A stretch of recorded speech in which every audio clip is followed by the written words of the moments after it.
welcome to After Scientology, Straight Up and Vertical, the weekly show where Tony Ortega and I get together and go over the week's events in the world of Scientology, as covered by Tony's Substack. Hey, Tony, welcome back.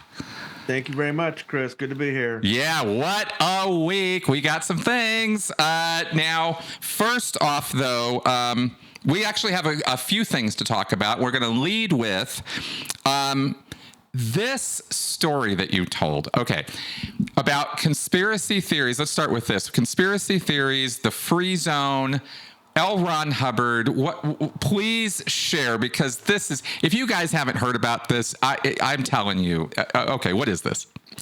Well, okay, look, I do keep one eye on the independent field, and I appreciate indies because independent Scientologists are people that, for the most part, were members of the Church of Scientology. They have left. They still like L. Ron Hubbard and his technology, what they want to keep auditing and that kind of thing. And the reason why I like to keep an eye on them is that they will discuss openly the things the people in the church do their best to keep under wraps. That's right. So, do people really believe that Hubbard did this and the auditing does that? Yeah, well, the indies discuss it openly. So I appreciate that.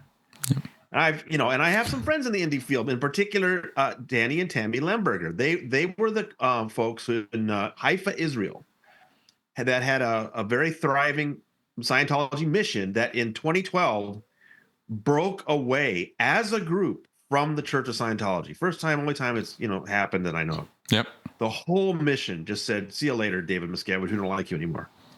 And then they created their own independent place that they call the Drawer Center. And I'm friends with them. I've seen them. I went to their new place. I do visit Israel, and I went by their place. It's a really nice new facility. I had dinner with them this summer. I really like these folks. We agree to disagree about the efficacy of L. Ron Hubbard's technology, but in all other ways, we're good friends. So, and for that reason, I'm on the mailing list. And like I said, I keep an eye on other indie groups too, because I'm just fascinated. For example, there's a very small group of indies that think that L. Ron Hubbard has been reincarnated in the form of Justin Craig, the California ex-convict who's now sitting in jail in Tennessee. So, there's just some really fun stuff to keep an eye on. Well, because I'm on Danny's mailing list, I got his most recent email where he was talking about the other sort of large, stable group of indies, which is Ron's org, which is headquartered in Switzerland. A guy named Max Horry runs that place. And Danny was talking about how Max had sent out an email to everybody saying that he was struggling coming up with a new program or whatever. And he said, but my one stable datum, the one thing that I know is true, is that L. Ron Hubbard disappeared in 1972. And so we can't trust any of the tech that came after that. Well, Danny he couldn't believe this, because now he was starting to understand why they kind of disassociated themselves from him. And Danny doesn't believe that. Danny doesn't believe that L. Ron Hubbard had been disappeared. And of course, this is an old theory. This has been around for a long time among some former Scientologists who believe that in 1972, when they were in Morocco, when the Apollo was there with Hubbard, that the CIA or somebody kidnapped Hubbard and replaced him with a lookalike. That's right. It's a true story. People really think this is true. Yeah. Yeah. They do. Mm-hmm. They do. And so there's this whole group of indies that refuse to have anything to do with anything Hubbard put out after 1972 because they think that it's fake. Well, Danny, in his email, his response said, first of all, here's all this tech that I think is great. And these are things that came out after that. Again, I'm not, going to debate with him. They work for him. That's fine. But then he also pointed out the people who saw Hubbard after that date. Janice Gillum Grady, who was with him daily. That's right. Jim Dim Kelsey that I talked to that was in New York with Hubbard in 1973. All right. There are various people who saw him after that date, and they never said anything about him being different or anything. So it's just funny to see the indies getting sort of this split over that. And, I guess one of my conclusions from it is I think it's a shame that they're fighting over this, because I mean, Chris, isn't one of the whole points of being an independent Scientologist is that you can kind of look at the whole collection of all the things Hubbard put out over many, many decades and say, well, I like this, and I don't like that. And you can kind of pick and choose. I mean, you're an indie. You have Yeah. the freedom to, so why do you need to make up this crazy story that he was kidnapped and replaced and all that silly stuff? So it's just crazy. And I knew my readers would find it interesting. So I decided to wade into it a little bit. Absolutely. The causes of denominational splitture, let's say splitting off, right? Over the years, I mean, religion is an interesting topic. I will say that I ran into this right away when I got out of Scientology, going down the internet rabbit hole. This was out there, and I ran into it like everything. When you go down that rabbit hole, all of it comes up, and you really do have the freedom to look at everything. And so I was getting the truth about things that had happened from the people who were there, the kid in the chain locker, really nasty, horrible Hubbard stuff. But then out comes this whole group of people who believe that L. Ron Hubbard was replaced by a body double. And on first hearing, I was like, okay, that is the stupidest thing I've ever heard. Because I knew as a Scientologist, I had personally interacted with many people who had personally worked with L. Ron Hubbard after 1972 and before 1972, and there was no nothing like that. And then I learned more about conspiracy theories, and all I'm going to say is that there is an internal logic that happens that is just hilarious, but kind of fascinating at the same time, because anybody who has anything to say about this theory amongst these people is part of the conspiracy. It immediately becomes and that. And that's, yes. Years ago, I wrote something about this because one of these indies that insists on this conspiracy was really attacking Janice in a way that I thought was really awful. Mm-hmm. And I said, look, she doesn't deserve this, because if somebody like Janice says, well, I was with Hubbard daily after 1972 and this didn't happen, then what do they say? Oh, she's in on it. The CIA's paying her or something. And it's just like, it's a smear, basically. It's terrible. But then there's another piece of evidence that I like, Chris, and that is years ago, I got a hold of Hubbard's fingerprints, because in 1948, he was actually arrested on a check kiting scam and fingerprinted. That's right. And I can't remember how this came up. I think even Scientology itself posted this somewhere on a video or something. But I put it up on my blog. Look, here are Hubbard's fingerprints. Proof that as of at least 1948, his fingerprints were on file with law enforcement. Yep. Okay. He's supposedly replaced in 72.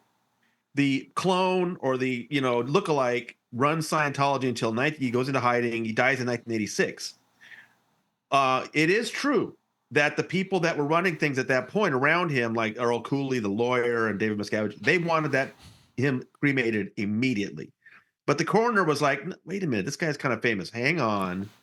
He was responsible enough to get Hubbard fingerprinted at that point, and it matched what was on file. So if you are going to advance this theory, you're going to have to show somehow not only how Hubbard was kidnapped and replaced by a lookalike that fooled all the people that knew him very well, but that also had his same fingerprints when he died.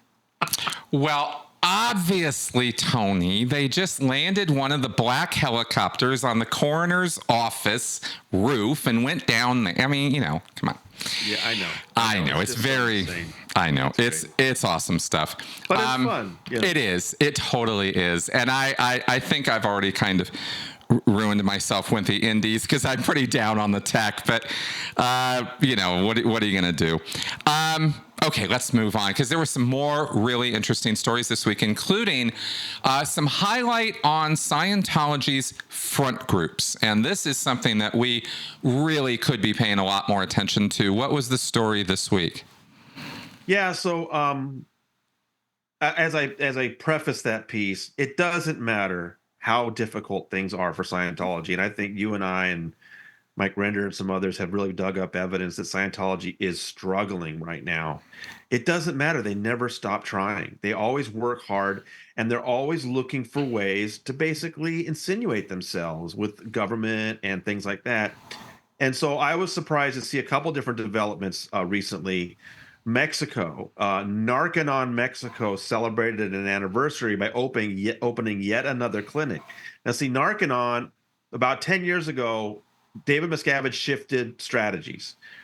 He de-emphasized the U.S. At one point, there were 22 Narcanon clinics in this country. They're now down to 5. He really de-emphasized Narcanon in this country, but pushed for expansion in places like Mexico, Europe, Taiwan. And so Mexico's opened up another clinic. But what my correspondent down there pointed out to me is they're really hooked in with the government. I mean, the government was there to give them a plaque when that Narcanon opened. And my correspondent was pointing out to me, they're on the single-payer healthcare system. So, when you send a loved one to Narcanon to get Scientology's quack drug treatment, the government reimburses you for it. That's bad. He gave me paper. He showed me paperwork to prove it. He made the claim, my correspondent made the claim that in certain rural areas, Narcanon's basically running mental health care in Mexico, which is really scary. So that was one example. And then I made the point, like, okay, it's Mexico.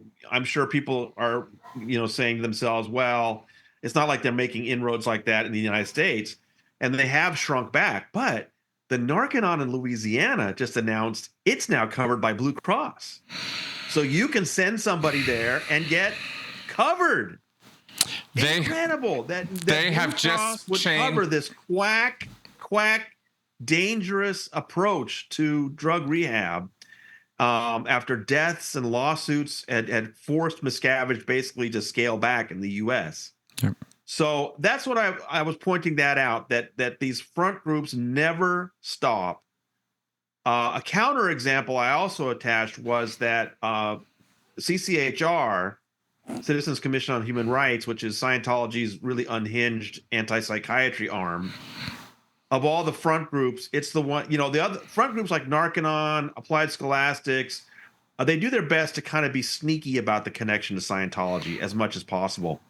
CCHR is not like that. They're very loud and proud about the fact that they're trying to destroy the psychiatric profession for David Miscavige. They are trying to eliminate the professional mental health industry and replace it with Scientology. And so one of the things they do is they constantly have these exhibitions on the road. Of course, they have their Psychiatry Museum of Death in Hollywood, but they have mobile exhibits that are always being set up all over the world. They've been doing this all the time. And later this month, they're putting one up in Antwerp, Belgium. It's like, it's not a news story. CCHR does this all the time. But for some reason, a news publication in Antwerp took exception to it and did a really great story where they interviewed psychiatrists who explained why Scientology is dangerous, the thing that their claims are nonsense.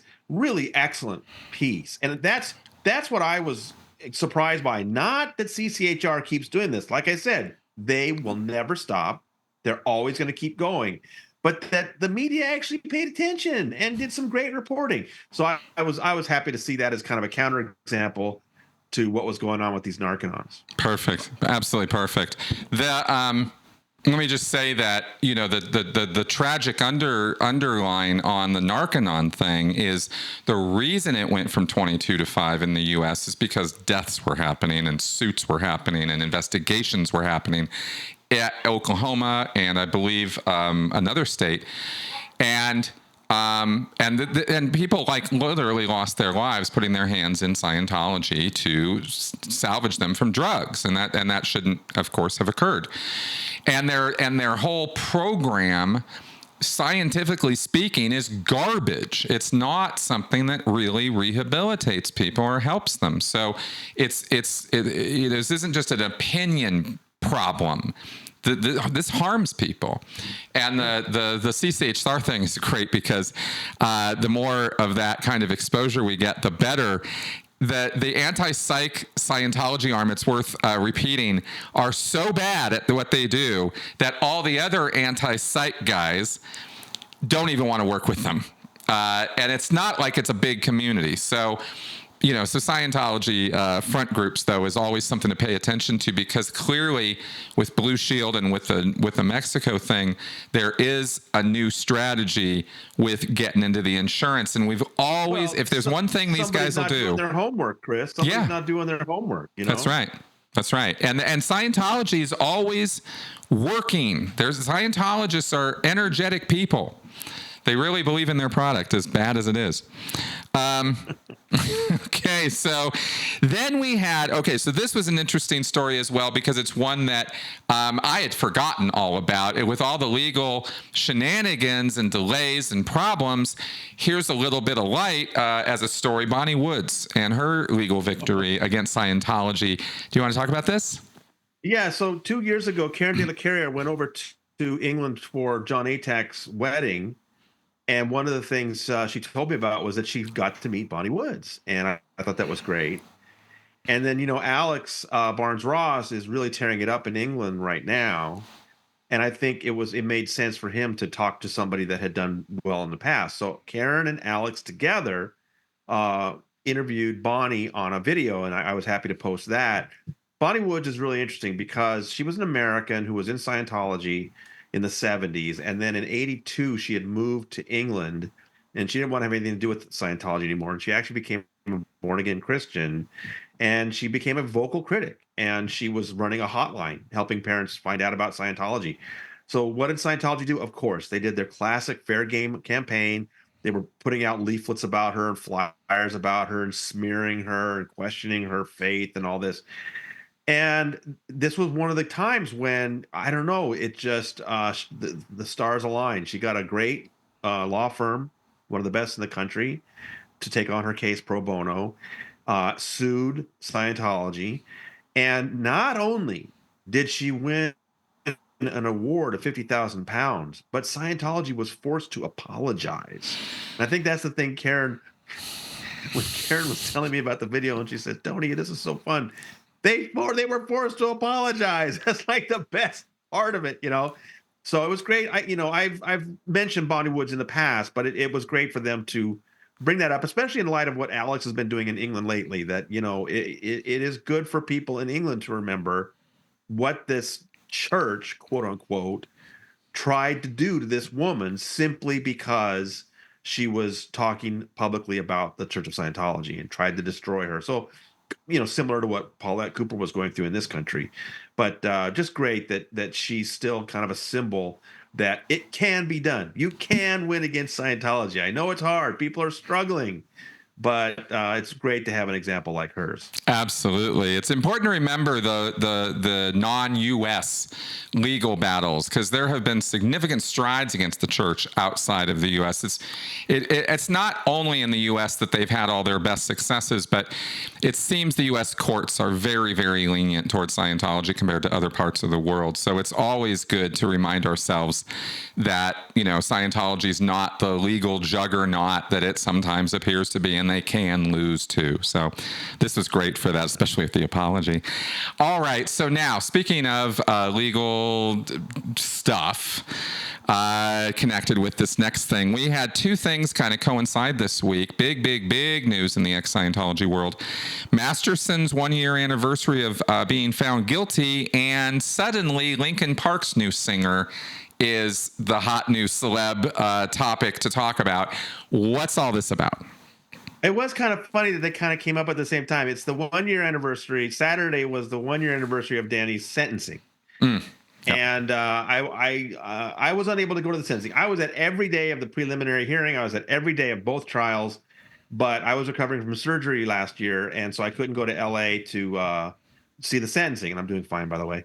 And but I did get a hold of the transcript because I wanted to hear what was said in court that day. And those are these powerful statements by these three victims, as well as the very powerful words of the judge.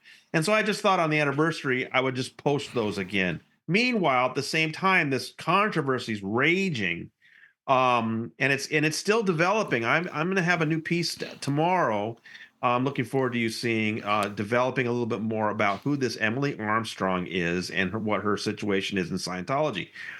I first mentioned Emily Armstrong at the bunker back in 2018 because at that point I got to interview Cedric Bixler Zavala, who's the singer from Mars Volta and At the Drive-In, and he told me about the incredible harassment that he and Chrissy Cornell Bixler were going through at that time. And remember, in 2018, they had come forward to the LAPD, but the district attorney hadn't done anything yet. And it was just very frustrating for them to keep waiting while their dog was literally poisoned to death, you know. And so he was really distraught about that and talked about that.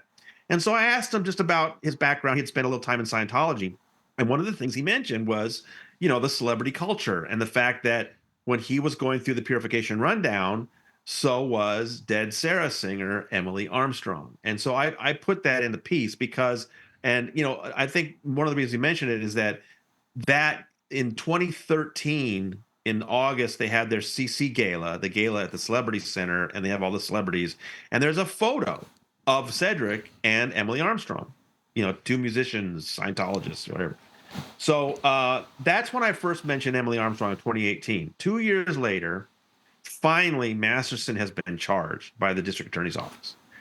And I think there was an initial court appearance, and then there was the actual formal arraignment. And you know, this was 2020. I mean, everybody's wearing masks. It was all these restrictions, and court was just real hassle because they could only let in a few people at a time to be safe. That's right. And Masterson shows up at his arraignment with like 15 people. And I remember the victims were really angry about that at the time because it was very clear to them that this was an intimidation attempt. That's right. It was his attempt to pack the courthouse and keep other people out. And he was ultimately told, you can only have 6 people. So he brought in, you know, a couple of his brothers and his sister and some other people. But one of the people who could not get into the courtroom was Emily Armstrong. She had showed up to support him, but she couldn't get in. And that's just something I mentioned on my news story that day back in 2020. So last week, people were emailing me and saying, you know, you're the guy that wrote about how she showed up for Masterson. Well, do you see what's going on now?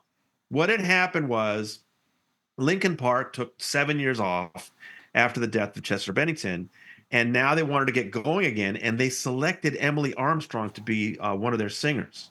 Yep. And this immediately created a backlash. You know, ex-Scientologists, they're all just outraged. They can't believe this is the woman who was showing up as a Scientologist to support Danny Masterson. So it became Friday morning. I mean, a lot of people were. A lot of people were talking about this online. But Friday morning, I know people were asking me about the specific facts because some people were confused and about the timing. I said, look, it was a 2020 arraignment, 4 years before he was convicted and sentenced. And as far as I know, that's the one time. But she showed up. She showed up to support him. That afternoon, she put out a statement.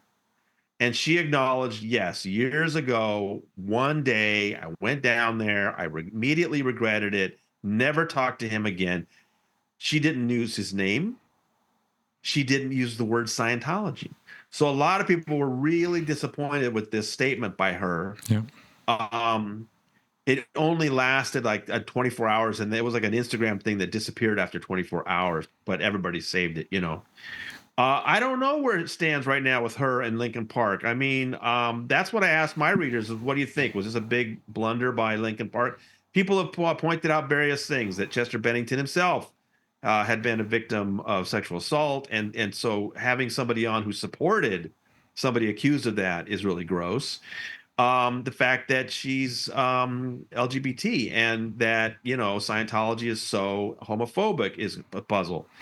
There's more about her family involvement. I'm going to have a story tomorrow. I'm looking forward to people seeing that's got a little bit more, some really interesting things about her family.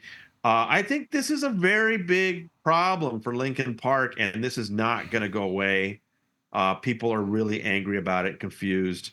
And that one little statement from her, I mean, part of it, I think it was smart of her to say, I went down there and immediately regretted it, and I really stand by victims of assault. That was smart for her to say, but it just leaves out so many other questions. And I think it's interesting to see a couple of different things, Chris. It's interesting to see that after all the publicity that's been going on about Scientology in the last 20 years, that something like this would happen, just cause this immediate outrage. But on the other hand, I am seeing stories. See, one of the things that impressed me about what Leah Remini, is how her show reached a whole new audience.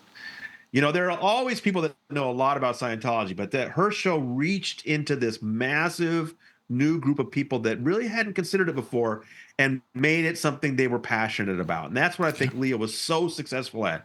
Well, now I'm literally seeing news websites with their sidebars. Well, what is Scientology and why is it so bad for the singer to be a Scientologist? Oh, that's right. There's a whole nother population, music lovers or whatever, that have never even thought about it. Now they've got to be educated about the whole thing. But that's good, Chris, right? It's Linkin Park and Emily Armstrong have inadvertently caused a whole new set of people to get interested in the subject, I guess. They really have. And I've been seeing a lot of chatter in different Reddit channels and forums on this, not just the Scientology space at all. It's gone over into music and obviously the Linkin Park channels and whatnot. That's on Twitter. This is on TikTok. There's a lot of chatter out there on this, and rightfully so, because Scientology is incredibly controversial and destructive. But Emily is in it's a complicated situation, and that's one of the things that makes this hard. It's not an evil, good thing, because she is a second gen. She's raised in it. And to start pointing the finger of accusation at people who are raised in a cult and victimized by it their entire life is its own moral gray area. There's a lot there. So I think people are a little confused about, how am I supposed to think about this? I've seen discussions between people talking about these exact things. Right. So I think there's going to be a lot to clarify, and I hope that those of us in this ex-cult space, I'm not so much dedicating stuff to Scientology except this show now, but I hope the people in this space are dealing with this from an informative place, because there's a lot to understand about this. And so I'm sure people watching this show today, it's hard. Scientology is homophobic to its core. Yep. That's right in the writings. It's undeniable. It's indisputable. And we can have that discussion if anybody wants to. It is a problem that somebody supports Danny Masterson, and she was there physically to do it.